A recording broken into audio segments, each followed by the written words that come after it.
about the middle of '98, we took a chainsaw at the bottom of the hill and just cut our driveway up the whole hill. Wow.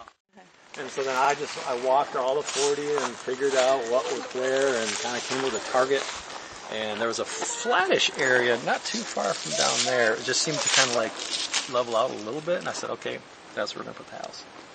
And so then I took the chainsaw and made this little loop and got some driveway in here. Put that camper there. We got a second camper, put the second camper in there. And then eventually we found a second location, current house, that was even better.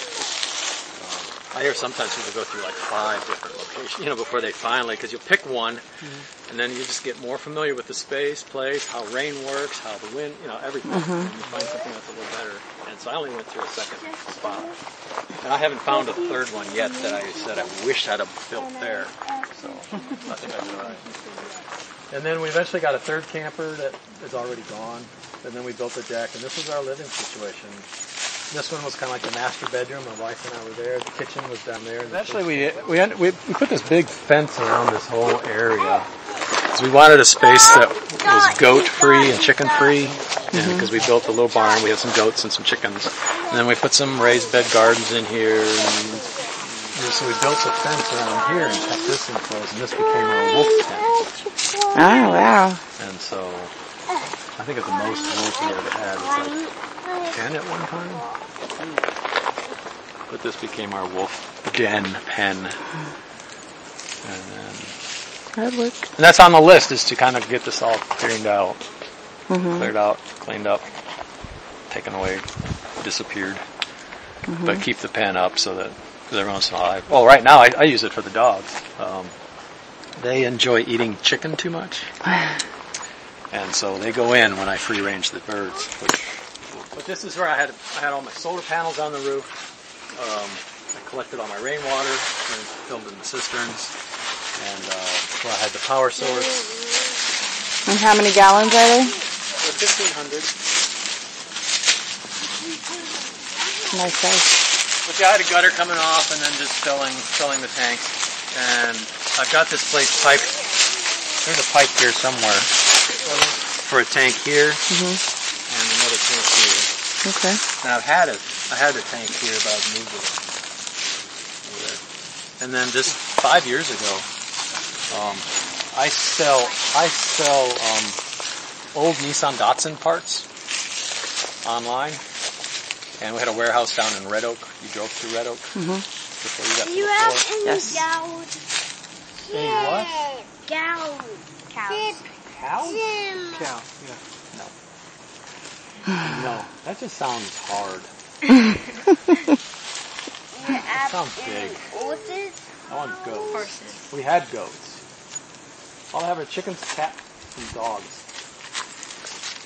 You like those, don't you? So we had a problem with the Red Oak thing, and then in 2010 we actually built this little warehouse. And so I've got all my Nissan parts here now. Oh, wow. I don't have to go to Red Oak anymore. Good. And then about 2 years ago, I added this extension and moved all my garage. My garage is moved over there. I built some storage things on the other side. Solar panels are up on top. This is about twice as much water collection as over here. Wow. 1 inch would give me 750 gallons, so half a tank would give you 1 inch. Now 1 inch gives me a whole tank Wow. of rain.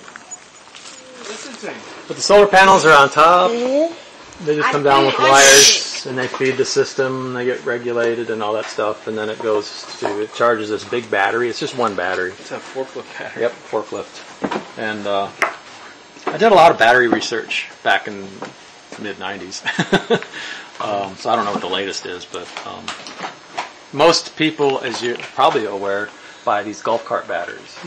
And that's the most common thing. But they're rated to last, 5 to 7 years. And this is the equivalent of 16 of those batteries. And back then, it was about $1,200 for 16 of those batteries. And this cost about $1,700. And so it was, $500 more. But this is going to last 30 years. 30 years. I would already be on my third set of golf carts. Wow. So in the long run, it's definitely cheaper. Oh, it's already And, cheaper. yeah. After just 2 sets, you're already Right. cheaper. Wow. And I can tell it's not brand new anymore. It doesn't have as much holding capacity as it did when I first got it. But I'm really pleased with it. Come here. Get over here. Come here. Stand right there. Stand right there. But then this converts the power from battery power to house power.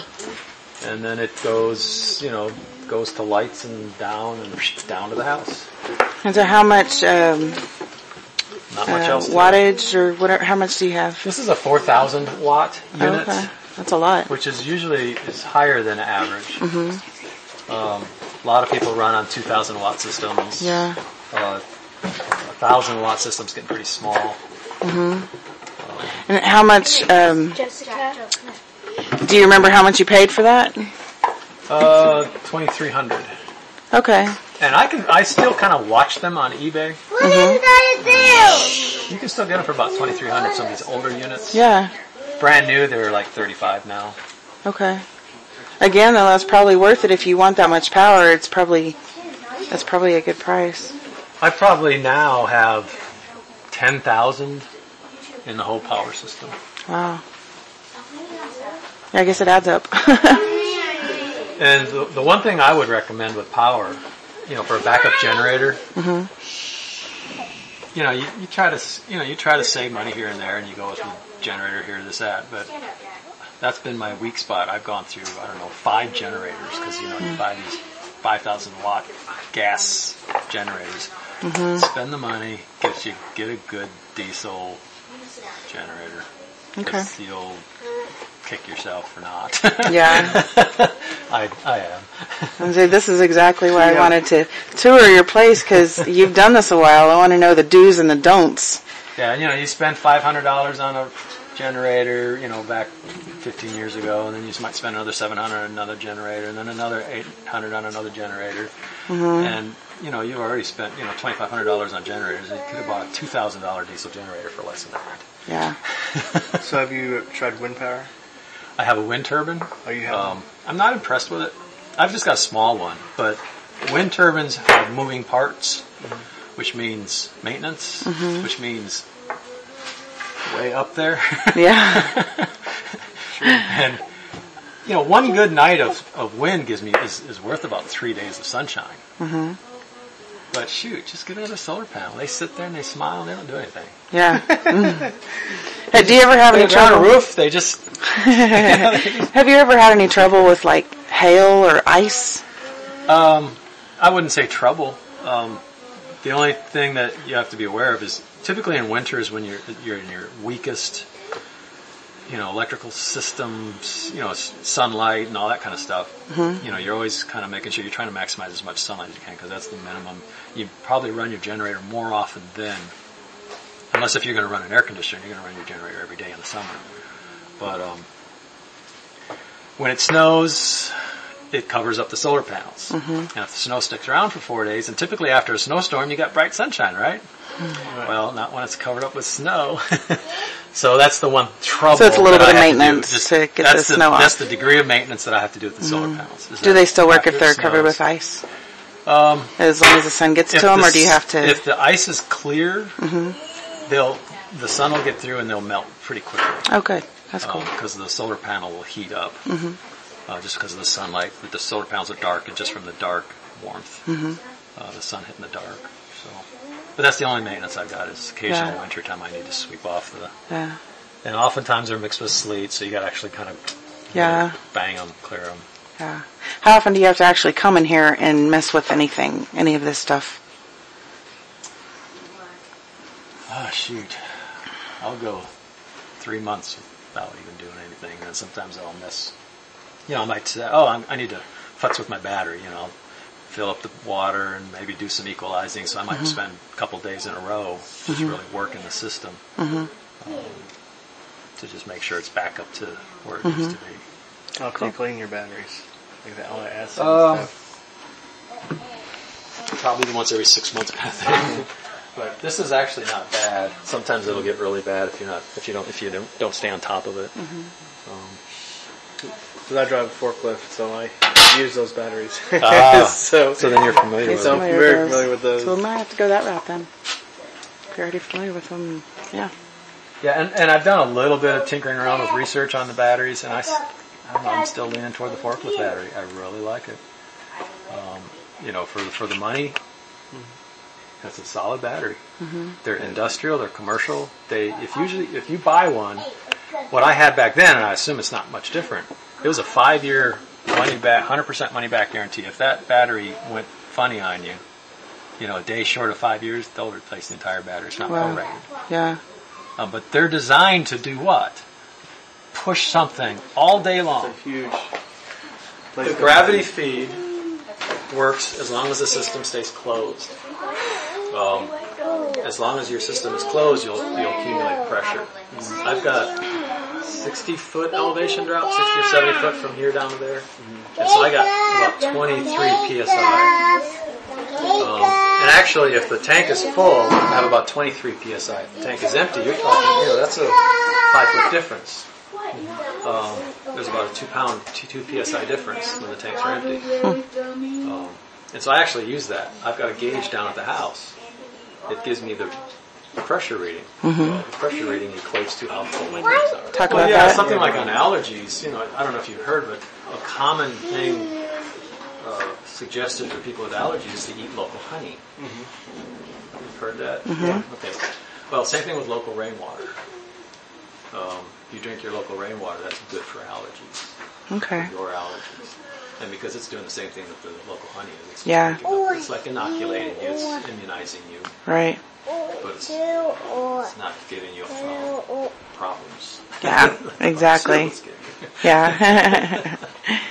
Do you have I guess you've got, these are designed for rain catchment, I guess. Do you have like mosquito netting over any of it, or is it all completely? Those two are closed, and this has a screen on top. Okay. So that bugs are. I put a screen on those, and this one just goes down, down, down, and out. So the overflow, does that just drain then down the hill? Yeah. It just goes down the hill. Okay. Yeah, those are pretty good size. The overflow? Yeah. Well, you got 3 of these 1,500 gallon tanks. I think he's got enough water. For one person, I've got way more than enough. Yeah. This is probably adequate for 4 people. 5. Okay. Unless we started conserving water at every chance we could. And I've gotten where I don't really conserve water anymore. Really? Yeah, I'm quite liberal. I mean, I don't waste it, but I don't sit there and get, turn it off, Yeah. just a little bit, You left the water Yeah, on. and you don't have to do that with your power either, I guess. Exactly. That's good. You live quite comfortably off grid. It's getting more and more comfortable. Yeah. And then I've got some storage units that I built. I'm still finishing one of them.